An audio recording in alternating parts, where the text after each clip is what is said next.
No problem. Good morning, everyone. It is 10 o'clock now. We're going to start this webinar. It's a 1-hour webinar that's going to talk about improving the quality of your growth targets. I'm going to move this control panel out and we can get started. One of the things that I do want to emphasize in today's training is there's quite a bit of elements that are important within the SLO process, and we certainly do not have time to dig into all of them within an hour. So we're going to focus on some very specific objectives, but I want to let you know that at various points throughout the presentation today, I will be referring to other resources that you may find effective to dig in and get that next level of information for you. A little bit about me. My name is Ann. I am the founder of Kids at the Core, which is a professional development organization. We provide professional development for teachers, for school districts, online graduate courses, and then we do also hands-on work with students, both through modeling as a professional development and then also as STEM workshops for students. What today's presentation is going to talk about is the SLO process, focusing specifically on the growth target. So even though there's a learning goal, we're not going to really talk much about that today. We're going to touch very briefly on the assessment, but really the main meat and potatoes of today's presentation is the growth targets. So we're going to talk about the prediction statement itself, the design of the template, how historical data can lead our discussions, and how that historical data can hopefully help us to ensure quality. That's going to be about 70% of this first of the presentation, the first 70% of it, and then the very last portion we'll talk a little bit about how to measure learning, how to look at a growth assessment and the reliability and the importance of the reliability of those tools. What Arlen was mentioning earlier in our conversation is that there is a Google Doc that has been created for everyone, and it looks something like this. If your last name is A through F, your Google Doc would look something like we're seeing on the screen here. The idea is you're going to place your hurdle in the first column. We're going to then ask everyone participating today to jump in and give suggestions and ideas. So the first couple of hours during the presentation, of course, you probably aren't filling it out, but after it, the first couple of hours, we'll just be writing in our hurdles. And then we're going to leave it up 2 days, about 48 hours for you guys to just dig in and start adding suggestions and ideas. You'll get an email reminder about it, and then, of course, after that 48 hours is over, I'll also go in myself and add additional suggestions and ideas from the schools that I've worked with and things that I've seen to be effective, and hopefully we can share our learning experiences, our successes, and our discoveries to help folks overcome those hurdles. Because let's be serious, there are a lot of hurdles when it comes to the SLO process. You know, there's a lot of change going on in education, and I think it's important for our staff and for teachers involved that we first and foremost acknowledge the change.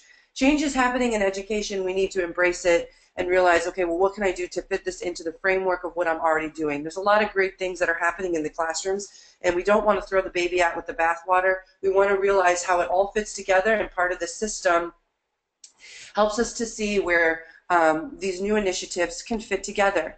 So I want to go through these pieces of a puzzle just kind of to lay the framework as an introduction to our system. The bottom piece, the most foundational question: what do we want our students to know and be able to do as a result of the work that's happening in this classroom?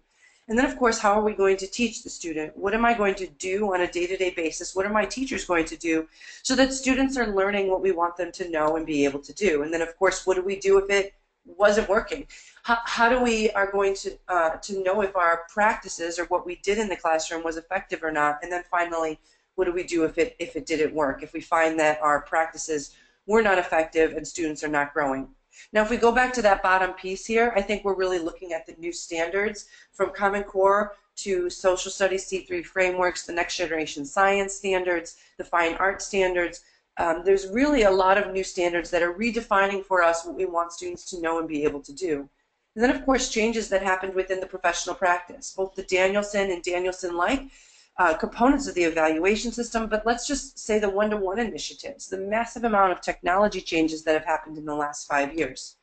Link that onto this essential question that we're going to dig in today. What's the student growth? How much growth is happening as a result of all the hard work our teachers are doing?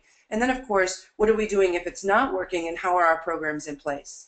Many teachers look at the SLO process and see it as an add-on on top of all of this, but I would really like us to think about the SLO process as integral to all of these major pieces. The SLO process should not be just something that's added on top of what we're already doing, but rather looking at the best elements of what we have going on and how we can integrate it. And that's one of the things I'm going to keep coming back to in our presentation today. Because at the end of the day, if teachers perceive this as one more thing to climb over and one more obstacle, it won't be embraced into our practice as it could be, and certainly it will not be helpful. And as we all know, perceptions are rock solid. So we've got to work with the perceptions that we have. Now, SLO research has been happening across the country, and I find that very comforting. So sometimes we can improve our practice just by looking what worked and didn't work elsewhere. 3 things I want to talk about: how SLOs have become empowering. One of the things that we've talked about with those growth targets is as teachers set their own targets, they feel that they're getting more input into the evaluation process. And if we can simply capitalize on that and help teachers to feel more empowered through this process, I think that's a very positive piece, and of course much of the research does support that. Number 2, SLOs supporting collaboration. Teachers that are writing growth targets as SLO teams, or at least sharing their targets with their teams, have reported higher levels of collaborations and improved professional learning community functions. And the final piece of research that I want to bring up is teachers focusing on student achievement data through writing those through writing those targets have shown that really these evidence-based practices in responding to student learning can be the driving force in much of our teaching. So taking that moment and stopping and saying, are students learning what I wanted them to know and be able to do? And if so, then how do I continue to support that learning? And if not, how can I change what I'm doing as a result of this information and continue to help students to grow and learn as a result of the hard work I'm doing every day in the classroom? So let's dig in here to talking about the prediction statement itself. When teachers are writing the growth target, they're really making a prediction about how much growth students should be able to make as a result of the learning experiences in that classroom. So during that instructional interval, what is happening in the classroom and how do we expect students to respond? Sometimes teachers feel like they're putting on a blindfold and throwing a dart. And I think first and foremost, like I said before, perceptions are rock solid. If teachers believe they feel like they're literally throwing a dart at a dartboard, we need to look at that. In cases where teachers have no historical data, they likely are going to feel like they're throwing a dart at a dartboard. But in most cases, there's some element of historical data, whether that's simply saying, look, you've taught this class before. What are your experiences in previous years informing you about what might happen this year? Or you've used this curriculum before, or maybe you have a colleague who's used this curriculum before. We can have some data we bring to the table to try to make a quality prediction. As the teachers make their predictions, we really can divide those predictions into 3 main types.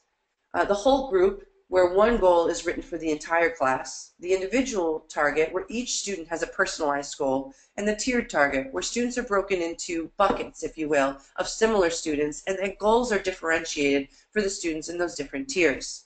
Now, there are some strategies around writing a subgroup goal, but we're not going to be spending time talking about that today because that's not one of the recommended forms from previous research, simply because it causes an undue focus on a small number of students. It causes teachers to not necessarily focus on the growth of all students. And I think there's a lot to be said for focusing on the growth of all kids. With the ability to write a tiered goal and even individualized goals, we can definitely differentiate to meet the needs of the vast types of learners that teachers are looking at. So let's focus specifically on the whole group goal.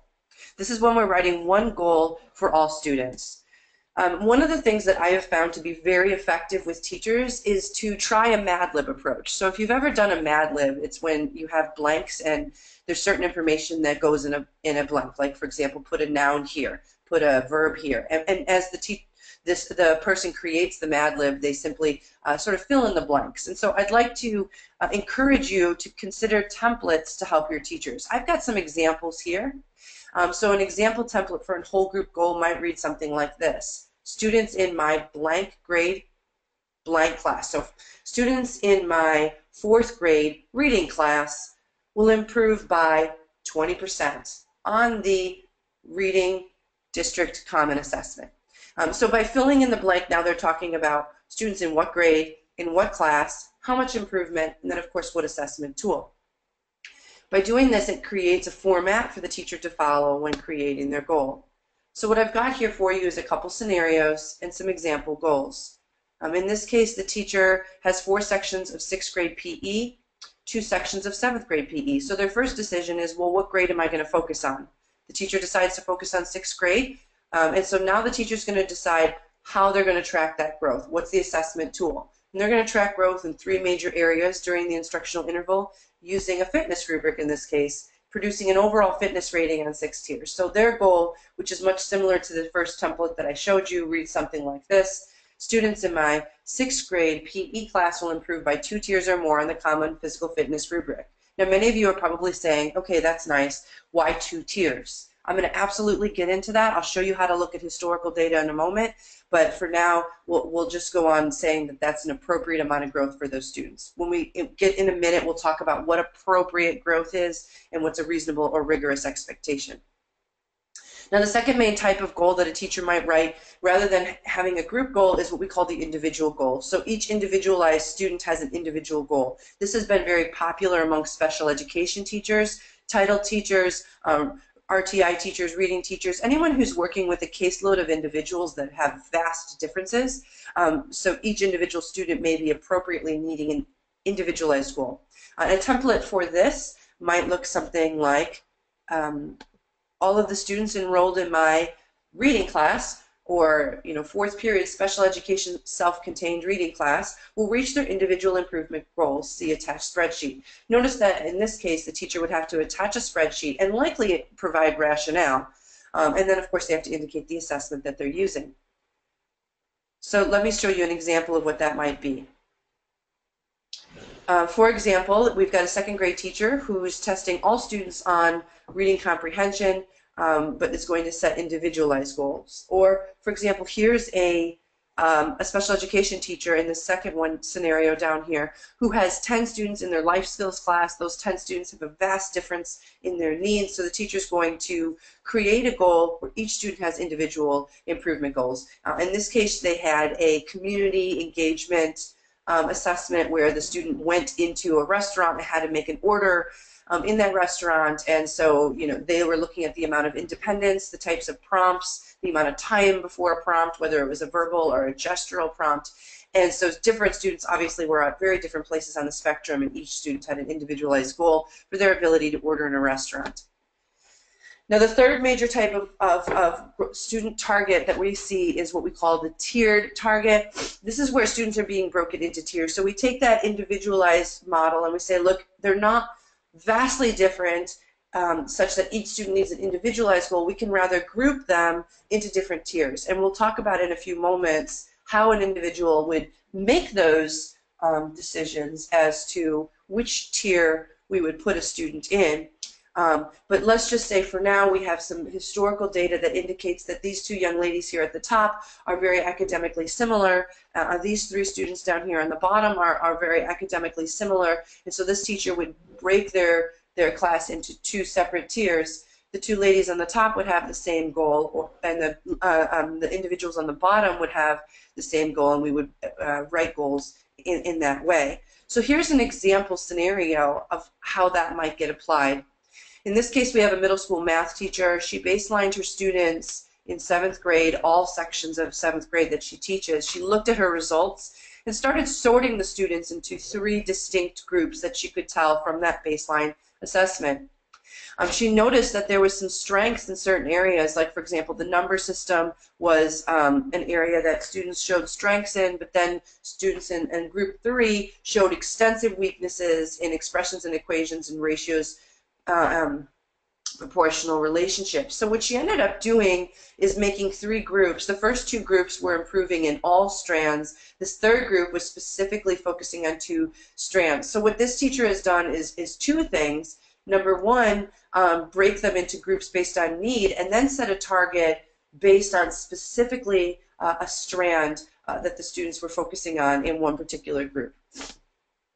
So some Mad Lib, a template for the tier target is where the teacher would then say students enrolled in, let's say, a 6th period reading, or maybe my homeroom class will reach their tiered goals on the common reading assessment or on the common expository writing series. And so then the teacher would have groups. Now in this particular example, you'll notice we have 3 groups. The teacher may decide to have 5 groups. I usually recommend capping it at 5. Many para-joint committees have already created a cap on the number of groups that a teacher can have, or the number of tiers that a teacher can have. So it'd be best to check with your local requirements to know exactly your maximum number of tiers. But once you start having more than 5 tiers, for many teachers, it becomes rather unruly. As we talked about in the beginning, there's a lot of stress around the SLO process. So teachers who are starting off writing tiers, I recommend starting with 2, maybe 3 tiers for teachers that are just getting their feet wet in the process, and then over time building up to an expectation of more differentiated tiers. Notice that it says in each strand for each of these, we can have in each strand, or the teacher, of course, could have specific learning strands or specific standards that they're focusing on. This is another example of a tiered template where they were reaching their tiered goals on this particular assessment tool. Another thing that we see with the tiered targets is we'll often see 2 main types. We're going to talk about the variable target, and then we're going to talk about the constant target. I'm going to start with the variable first, and I perhaps subconsciously color-coded it green here, as you can see, partially because it's my favorite. I think it's a preferred way of writing the target. This particular teacher has 5 tiers, A through E, so they made 5 groups. And again, in the beginning stages, 2 or 3 is plenty. Then what the teacher did is they created a baseline score range. So rather than sorting them based on maybe skill needs, they said we're going to sort them based on overall starting scores. So the baseline starting score in this case is 0 to 30, 31 to 50, 51 to 70, and you may be asking yourself, where did they come up with those ranges? That's a really good question, and we'll get to that in a little bit. For now, let's imagine that there's some natural break in the data that would indicate that 0 to 30 is a good breaking point, 31 to 50 is a good breaking point. Now, as we look at the post-test score, the teacher is looking at what we call a variable target. So if you started with a 0, the expectation is you get 25 more, which would be a 25. If you started with a 30, you still have to get the 25 more. So you're getting a variable expectation. So kids in different parts of that range within a tier would have different final goals. Now check this one out for a moment here. This, by many sources, is also considered a growth target, but notice that the target is a constant target. In a lot of ways, it's almost a tiered attainment target. Students with a range from 0 to 30 now are no longer expected to just get a plus amount on their initial score, but rather they're expected to hit a minimum target. This is usually used when we're trying to get students to score a minimum expectation. There are some individuals that are saying, how can I say you met your growth target when students aren't even passing the class? And I think we often get ourselves confused with the difference between growth, which is change over time, and attainment, which is hitting an expectation. Many students can grow significantly and still not hit that expectation, but if they are exhibiting growth, then certainly that is growth. And it should be acceptable under a growth model. However, in this case, this is the expectation. So notice that a student who started at a 0 has to get all the way up to a 60, whether a student who started at a 30 also has to get to a 60. The expectation of growth is far less. Students at the higher end of any tier have a lower expectation. And notice that simply scoring 1 point higher on the baseline score, going from a 30 to a 31, you have a significant difference in your expectation. So this is something that I don't think is the greatest way to write a target. I would much prefer, and I highly recommend, the variable target because I think it holds truer to the growth model. But this is one point of discussion in writing a target. Another thing that some folks have done, and this is the most complicated and advanced way to approach these two, is to say, well, what if I was to combine? So what if I was to say the student in each range needs to hit whichever is greater? So if the constant target is more difficult, so for example, in Tier A, a kid who got a 0, the constant target is the more difficult target and the higher target, whereas a student with a 30 needs to simply reach the variable target because that's the more difficult and the harder target for that student. Now, obviously, there's a lot of ways to approach it, and there is no significant body of research that says one type of target is better than the other. However, these are all acceptable ways. I think in a lot of ways, the simplest and most effective way is to start with the variable target and narrow it down to 2 or 3 tiers when you're getting started. So what I'd like to do now is to move forward to the idea of historical data. If we can look at historical data as a way to ensure quality as well as lead discussion about growth, I think we will find historical data to be quite helpful. I think as we get to the data piece of this, many of our teachers who may not have been as stressed about writing a target begin to get increasingly frustrated. Data is not an easy thing for teachers, and in a lot of ways we have to ask ourselves, how much do we expect teachers to be data experts?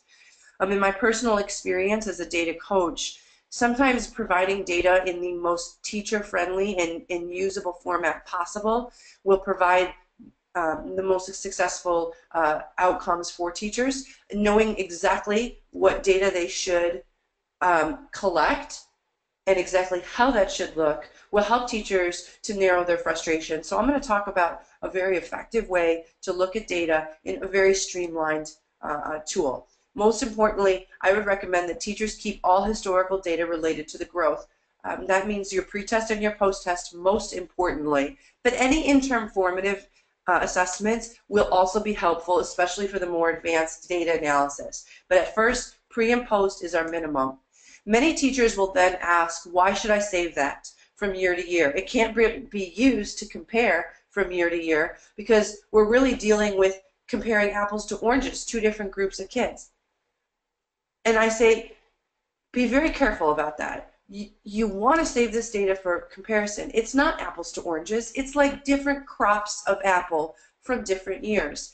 And you know what? Even though we have a different crop of apples in a different year, we can make some assumptions about the previous year's crop of apples as related to this year's crop of apples, especially if many of the conditions are the same.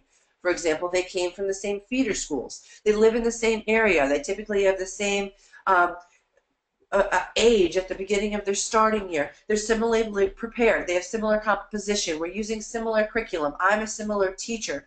Any of these elements that allow one cohort to be similar from year to year allow us to make some comparisons from one cohort to a next. Obviously, variance from the above do cause issues, but in general, if our years of students are similar, we can start to make some comparisons. And I'm going to show you how that works now. Historical data really comes in 2 forms. The first is our current students' history. And in a lot of ways, that is the most relevant data to us. So any information I have about the students that are starting in my classroom, sitting in front of me this fall, when I'm about to write targets, that will be very effective information. So what could I possibly have? Well, I may have some scores that they have from previous classrooms. Maybe I'm using Ames Web or Renaissance Star, or maybe I'm using MAP or any other type of local assessment that's giving me historical data about how they've scored in previous years. That is very relevant information. Anytime a student has an IEP or any other RTI data available to you, again, that's going to give me good information about my current students. But I also have historical data on my own teaching, so kids and how they responded to my curriculum in my classroom. And that's why these kids are waving goodbye, because they're seeing me in the hallway and they're saying, hey, teach, now we're in the next grade level up. But what do I know about those kids? And how can I use that data to inform me about what I can do in the prediction model? So data on perhaps my classroom, on my current assessments.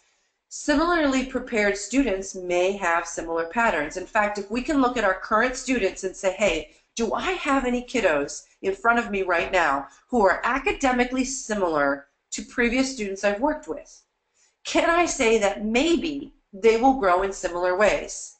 Of course, if I have a student who's an outlier and he's not or she is not academically similar to other students I've worked with, then I can't make those comparisons. But if I do have students who are academically similar to students that I had last fall or a fall before that, I can use that as part of a prediction model. And when we use a trend line, we're looking at a prediction model here. So we're looking at a graph that represents the line of best fit drawn through a series of data points. So I'm going to ask you guys to put on your 6th grade math hats. We're going to do a little really simple graphing.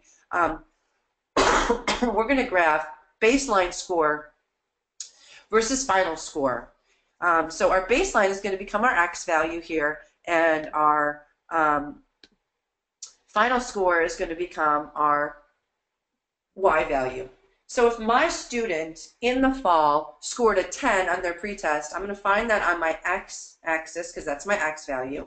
And then if they scored a 50 on the post-test, I'm going to score that as my Y value. And so what I'm going to have is X, comma Y, 10, comma 50. I'm going to follow those two up, and I'm going to plot a point. That point represents one of my kiddos and how they scored pre versus post. Now I had more than one student, so we're just going to put all of those dots on the graph here.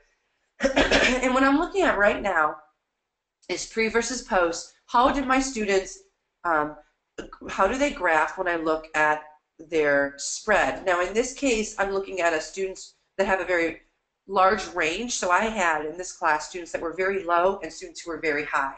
Sometimes we will see a much smaller spread, more like a blob in the middle, and that would represent the range of students that were scoring very close together, or students in a classroom that's very academically similar. So for example, if you have like an honors class, students will probably look more like a blob, whereas if you have a student class that's multiple abilities, it'll look largely more like this. Either way, you can create a trend line. So if we do a line of best fit, sometimes I like to jokingly say you squint your eyes and you kind of look for the general pattern, but you draw a line of best fit.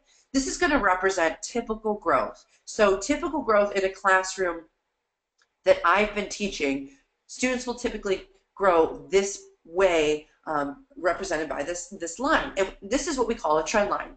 In Excel, you can simply plot those points on a graph and then click trend line, and it'll make a nice line of best fit for you. And it may not be a beautiful line, and we'll talk about that in a few moments and when it doesn't look like a beautiful line. But let's just use this first example here.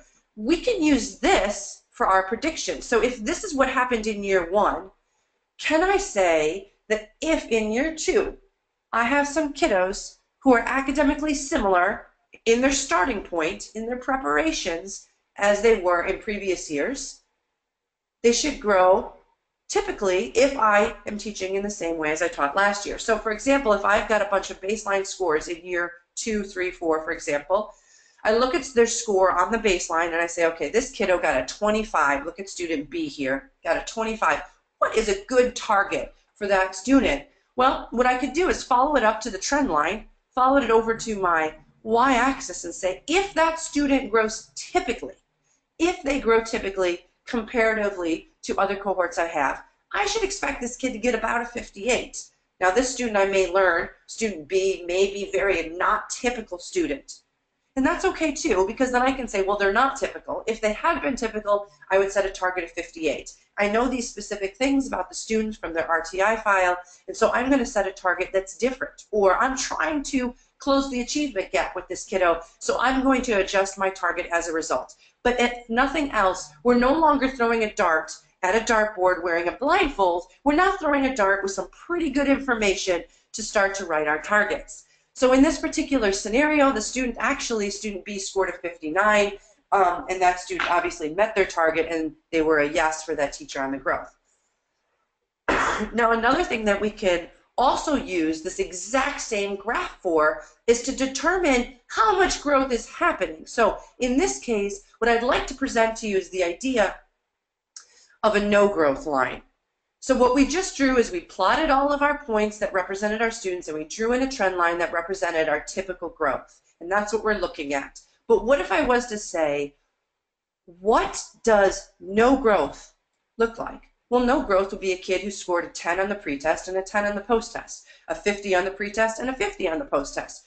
So for the sake of discussion here, I am going to put in a no growth line, and this is represented in this case by this nice dotted line that starts running through 0, 0, 10, 10, 50, 50, 60, 60, so on and so forth. So a kid who scores the same pretest as post-test is no growth.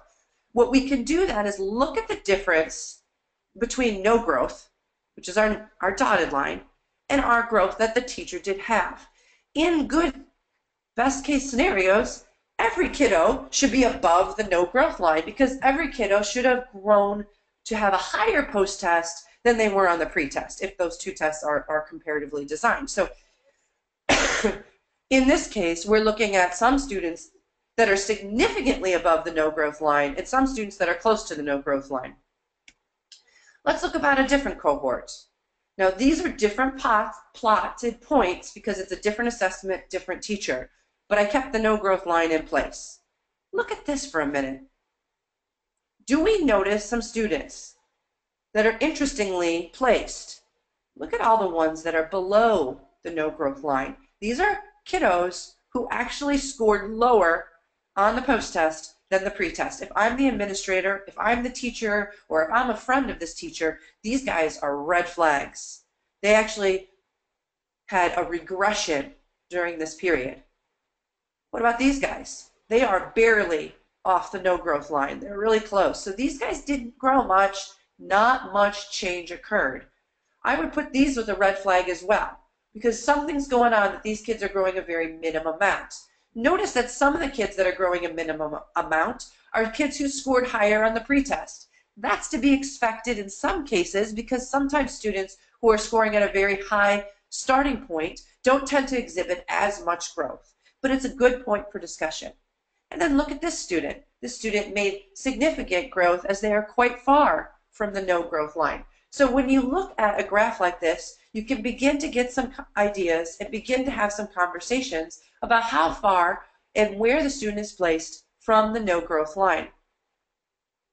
Now let's go back to those 3 types of goals that we talked about earlier in the presentation and compare those to our graph of pretest versus post-test and how we can write a goal for either the whole group, the individual, or the tiered effectively using that historical data. Let's start with our whole group. Remember, this is a goal we're writing for everyone. In the cases where there's a constant pattern, for example, this one right here, everybody's typical growth was kind of on track. We had one line that represented the typical growth of all students. In that case, we can use this pattern or rate for everybody. And it makes sense to say all students will grow at this rate because it seemed that most students, regardless of where they started in the baseline spectrum, were growing at a similar rate. This is effective for the whole group. In other cases, we may be looking at what is effective for the tiered students. So how can we say, well, maybe everyone's not growing at the same rate? Look at this example. If the teacher graphs their pretest versus post-test scores, you can see that right around the 0 to 25 range, 0 to 30 range, they're growing at a pretty consistent rate. But in the 25 to 50 range, that rate is significantly different. So in this case, one trend line doesn't really work. And I really wouldn't recommend even trying to fit a curve to this line. I would recommend saying this is more than one trend line. This is a great example for 3 tiers. 3 tiers that are 3 different rates. So for example, this teacher probably looked at their pretest scores and said, okay, from 0 to 30, we're growing at one rate, but notice that after 30, our rate changes. And so then 31 to 50 became a second range. In this data, I think there are 3 clear breaks. So I would recommend for this teacher just 3 tiers. However, in some cases, you may notice 4 breaks, 5 breaks. It's okay to start doing more breaks, but it's a more advanced technique. And I would recommend that in most starting cases, we look for 2, maybe 3 common breaks in the tiering of our students. The other thing we're noticing is how much growth would be made. So here the teacher said they're going to have plus 25, noticing that in group B it's plus 20. That was a different amount. So how did they come up with that? One of my recommendations is to throw that no growth line out there and say, okay, look, how far are my tiers off the no growth line? Notice that my first tier, the 0 to 25 range, is closer to my no growth line than my 25 to 50. And my 50 to 75 tier is actually much closer to the no growth line. What we're looking at right now is what I have found in my work to be one of the most common spreads of pretest versus post-test of a typical teacher who is working with a large group of students with a large variety of ability levels. The teacher tends to teach to the middle of the classroom. They tend to teach to the middle ability range, and we tend to see our formatives and our classroom activities designed to promote the most growth of the students in the middle of the range. And that's precisely what we see here. Now, just to give you an idea of how fabulous PLC data conversations can be around this data, once we see this, a PLC can have some significant conversations about why that top range is growing at a lower rate, if it's appropriate to have a lower rate target for them, and what we can do in future years to try to ramp it up to make sure students at all ranges are having similar growth rates. It may never be appropriate to have the same rates of growth for all ranges, but I think it promotes fantastic conversation where we can specifically link back to our curriculum and look at what we're doing to promote the growth of all students throughout the spectrum. So one of the things I just wanted to emphasize is this is so easy to do. Whether you're using Excel, this is an example that's a screenshot from Excel Libre. If you're doing it in Google Sheets, it is so easy for a teacher to set up a pretest or baseline column, a summative column, highlight them both, and make a real quick graph. What does that look like? And draw in a single trend line. In this case, the teacher's data lent itself very well to one single trend line with two significant outliers. In other cases, you may find that it doesn't lend itself well to one trend line. We have multiple trend lines. But this is very lovely conversations, and once you start to get these conversations going, you don't feel like you're throwing a dart at a dartboard. You feel as though you're using your own data to start to have a conversation about what is rigorous, realistic targets of student growth. Now, the last thing I want to talk about is briefly, and like I said before, this is going to be the smaller component of today's webinar, is how do we measure our learning? Because everything we've done to this point is great data conversations. Everything we've done to this point has shown us some really great pieces of information about how to have a conversation about data. But if we have conversations about data around assessments that are not quality tools, we are in a junk in, junk out circle. We need to make sure that whatever is providing us this data is a high quality, reliable assessment that measures student learning in an accurate way. And I cannot overemphasize this point enough. When I work with teachers on assessment design, there are three guiding principles that we continue to come back to. Three guiding principles that are essential no matter whether you teach PE, art, fourth grade math, or high school calculus. We need to, number one, be sure we're understanding the most essential elements we want to measure. The assessments we're using have to be targeting specific skills and standards.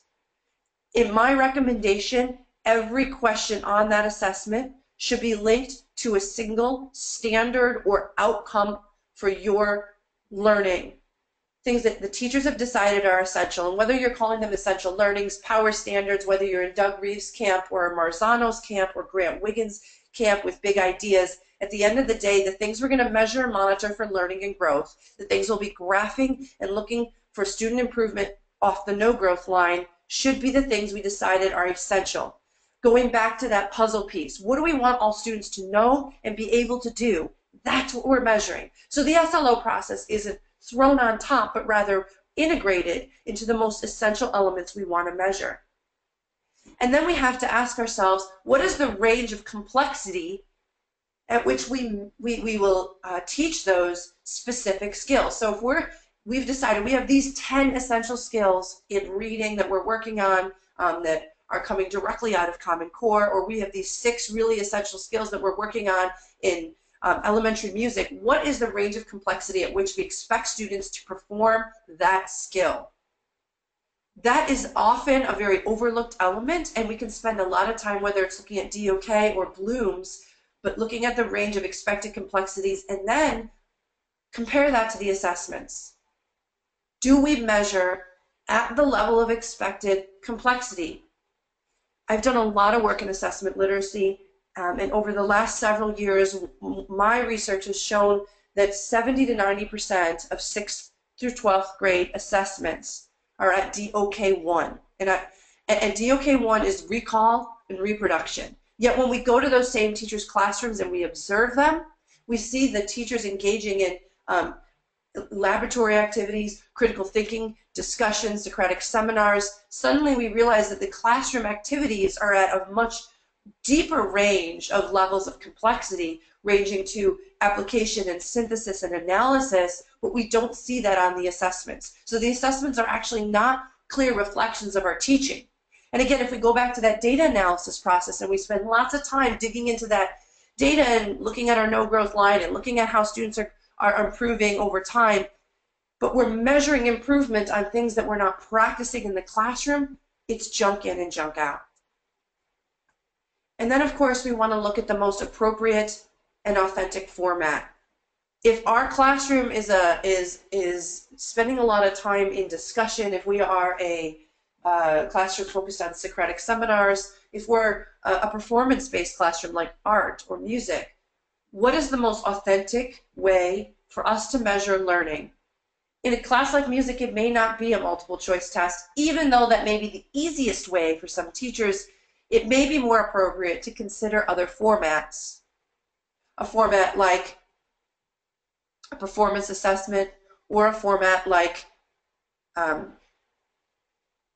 constructed response assessment where a student's showing you their thinking and explaining. It may be the most effective. The problem we run into is reliability. Even though it may be more effective for us to measure with the Socratic seminar or a performance assessment, teachers typically don't have reliable rubrics. That means rubrics that would allow them to grade the students and gather data on student growth and learning at 2 different points in time in a reliable way. So for example, whether we may be looking at a performance, like I mentioned earlier, where the student's going and ordering food at a restaurant, what is our tool to gather data about the initial exposure, and now we go to the restaurant again and we look for their growth in ordering food at a restaurant? What is the tool? You know, we need to talk about what prompts are we giving them, how much time in between prompts, and then making sure we implement reliability, with reliability rather. And reliability simply means that it's repeatable. So we're doing it with the same and repeatable format. This is where quality assessment becomes really important. On my website, kidsatthecore.com, I have a lot of tools in creating quality rubrics. And in fact, one post that I put up today has several tools related to this particular presentation that may be helpful to you, including a reliability checklist, a validity checklist for assessments, a rubric creating tool, and a few other things you may find helpful.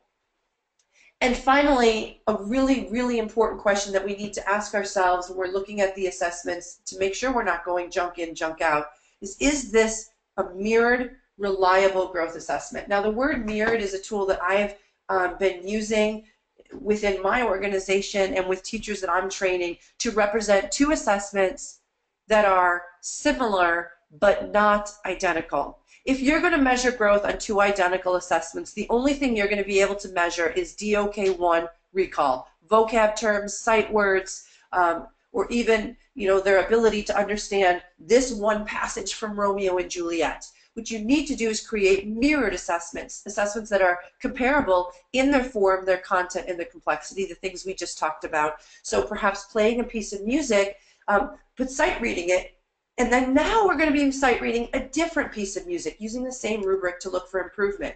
Maybe we're going to have a Socratic seminar around a discussion question, but we're going to have a different Socratic seminar using the same rubric around a different discussion question. Maybe the student's doing performance assessment in the lab, or maybe they're simply looking at data and analyzing it from a lab, but perhaps in the initial assessment they're looking at one series of data, and now in the subsequent mirrored assessment they're doing the same task and using the same skill but looking at different comparable data. Maybe they're creating some sort of a math problem using manipulatives, but they're doing it in a similar and comparable way. Maybe they're even executing a task like dribbling a ball or shooting a basketball.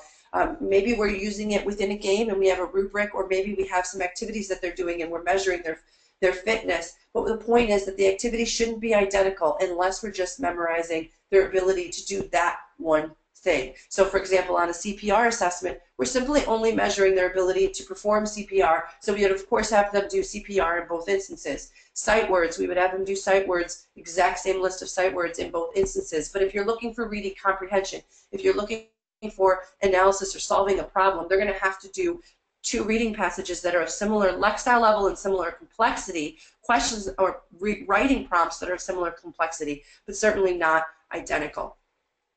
So it's really important that when we're looking at these assessments that we're getting quality data that's going to help students to not only see their own abilities in that baseline, and we can use that as a teaching tool going forward, but then also we can measure and monitor with multiple mirrored and similar checkpoints within our formative assessments, within our interim assessments, and then of course on our post-assessment. And once we have confidence that the assessment is giving us good data, we can really use our historical data to spark PLC conversation and of course to drive our growth targets. So there are a lot of hurdles within the SLO process, and what I'd like to do is I'd like to use this discussion document as a place where we can start to place our hurdles out in the open and then get feedback from not only other members of our educational community, but also from some of the folks at Kids at the Core who will be going on and providing some feedback and some ideas. I think there's a lot of different points that we covered in today's presentation, and as I said before, there's certainly so much to think about within the SLO process. So I hope you've gotten a better idea around the growth target process. And at this time, I would like to take the last few minutes for any questions that we have with the group that are live. You can feel free to type them right into the chat, and I will then turn it back over to Arlen so we can have some group conversations and wrap up with whatever he needs to wrap up. Excellent. Well, thank you so much, Anne, for sharing all of that information. Very informative and lots there to take back to the classroom in your handouts. I really appreciate that. Yes, go ahead and type into the chat area if you've got a question for Anne. And then as she mentioned, go ahead and get the document open so you can type in your hurdle, and then we can each provide some suggestions and ideas for each other. But if you've got a direct question for Anne, feel free to type that into the chat area. Or if you'd like to speak your question, you can raise your hand and I can open up your microphone. I also have put up the website. If you go to our website and you since my screen is being shared, I can actually do that right now. And you can go there and you can register. There are SLOs on that website that you can take a look at, and those will allow you to get some examples of what that might look like. So Jim, I think that's a really great question. What if there is no historical data? In cases where there's no historical data on that particular assessment, this is what I'm showing you guys as the member resources. If you haven't signed up, you need to do that, but it's free. One of the things that we recommend for teachers to do when there's no historical data is to try to look at other types of historical data they may have, which could include I've taught this class before. What do I know about how students learn in this classroom? Or what do I know about the students who are sitting in front of me right now? Do I have any historical data on these kiddos? So maybe my growth assessment is a writing rubric, and I've never used this particular rubric before, so I don't have historical data for this rubric, but I may know something about how students learn in my classroom in the past as in regards to this type of writing, and I may have some information about how these students have written in the past. Perhaps I have portfolio from previous grade levels. The sample SLOs are here with the target, so if you just click on that, you will see the sample SLOs, and all of these are, again, free for you to use. There are some discussion, conversation, which are very helpful for evaluators, both for the midpoint check, the final meeting, and the approval. And these have been developed by my team, who have had a lot of practice working through SLO conversations with their own staff. But if you click on any one of these, you'll see the actual SLO as we've designed, because there's a lot of junk SLOs out there, guys. So be real careful when you just Google SLOs. Oh gosh, Jody, I'm sorry. It will be recorded. So I think Arlen will provide the recording of this if you missed some of it. One of the things, Jim, you may also notice is that some of these SLO examples that I'm showing you right now, they actually are written without historical data. So some of these, and these are all written by real teachers. None of this is fake, but they've all been vetted by my group. So you can see them on here, and so they've got two different types of goals. We asked each teacher to use the goal they actually used on their SLO during their work. So this teacher used a tiered goal, we can see, and then we can see the SLO the standard alignment, and then we have alternative statements. So we basically asked the developers, as you know, and I did some of these with them. So we sat down and we said, okay, if my tiered goal was not approved, or if for some reason I wanted to have a backup goal, what would that look like? And so the backup goal or the alternative goal is listed in there. I really highly recommend that you guys check it out. These are, like I said, free. We also have on the member resources section, if the SLOs, and you could sort those, so you could look at writing ones, speaking and listening. We have science, career and tech. We also have some sample assessments, and the question stem library I want to highlight as well. That's super neat as well, because it's got NGSS ones on there. So if you are using NGSS, it's sorted by the content area as well as the grade level, depending on which NGSS standards you're looking for, and it has sample questions written at every level of complexity. So as I was mentioning earlier, a lot of teachers tend to live in their assessment world for some reason in these DOK1 kind of questions, like draw the 8 phases of the moon. Those are really easy to write, and quite frankly, they're in a lot of our textbooks. They're not high quality questions, and we don't want teachers to spend a ton of time there. We want to get them into these higher levels, like the procedural and the DOK 3 and 4 kinds of questions. So these are actual samples that have been very effective for teachers, not just with NGSS, but of course with even reading. So teachers who are working on aligning the Common Core standards to their work. You can see here in this example, we're looking at identifying explicit information aligned to Standard 1, but then what would it look like if we did a DOK 3 or 4 question aligned to Standard 1?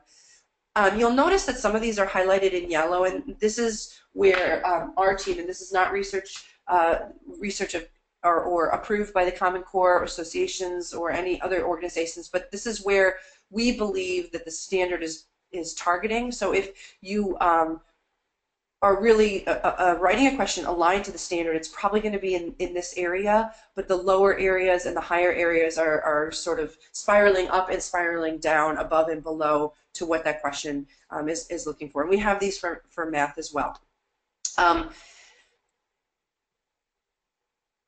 I want to just real quick show you the discussion piece. So for anyone that's entering into SLO discussions, that's another really big piece, is how do we have the discussions with our evaluators. I want to show you where that is. So within the sample SLO module, you can also see some of these discussions. I would like to point out that Arlen and I are working together with an ELN on-demand training regarding some of the information that we saw today. So if this was interesting to you, keep your eyes open, because within the next couple of months, there will be an on-demand training available through ELN that will get much more in depth with this kind of stuff. I know we only had an hour together today, and so it was probably like information dump. And it was probably a little bit overwhelming for some of you who haven't been thinking about some of the things that I brought up in this training today. So the on-demand will really allow us to go a little more slowly and dig into more specific examples related to these. I also wanted to mention that I'm doing an Admin Academy, which is a 3-hour event online through IPA in the coming months. I think I have 2 more coming up during the school year. So if you enjoyed this kind of SLO work, we have one specifically on assessments, so it just talks about what I basically was working on the very last portion of our presentation, and another one that's related to the SLO development, so that would really work, it would be more related to what we worked on the first 40 minutes. The SLO conversation piece here is basically coaching conversational pieces for either a teacher or an evaluator. So it does have some prompts for what evaluator might do. But if I'm a teacher, this is also helps me prepare, because this is saying what my evaluator very well may ask me to do or bring to the table for my SLO conversation. So this is a great preparation piece on either end as we look at what kinds of questions may be good discussion pieces within the SLO conversation. And this is really based on research that has been done outside of Illinois in districts that have had SLO launched for many more years than we've had in Illinois. So as we're in our last few minutes, anyone again who has any questions, feel free to do so. I really appreciate having the opportunity to meet many of you online, and my email address, in case you ever want to give me a shout, I'm going to include it here. And I'd be happy to follow up with any of you if you have additional questions. We do, as an organization, work in districts, so if any of your districts are looking for additional assistance there, that may be something that we can discuss as well. All right, perfect. Well, thank you so much, Anne. It looks like we've got all the questions addressed, and I'm really looking forward to seeing the collaboration happening in the Google Docs. Let me know if you guys need links to those. Hopefully you've got them there. I will follow up with those as well when I send out the recording. All right, you are free now to log out of the Go-To training module, and that will close you out of the session for today. Thank you all so much for coming, and thanks for all of your valuable insights and participation.